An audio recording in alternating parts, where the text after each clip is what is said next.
Good hygiene is to wash your hands before you cook, when you come home, when you touch any surfaces of things you've brought home, and the recommendation is 20 seconds. They say count to 20.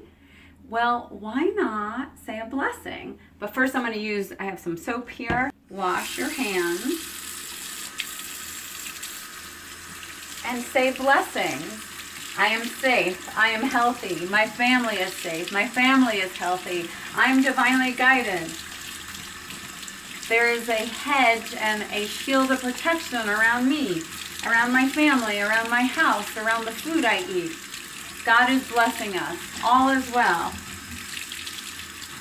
I didn't count, so I think this might be 20 seconds. God is good.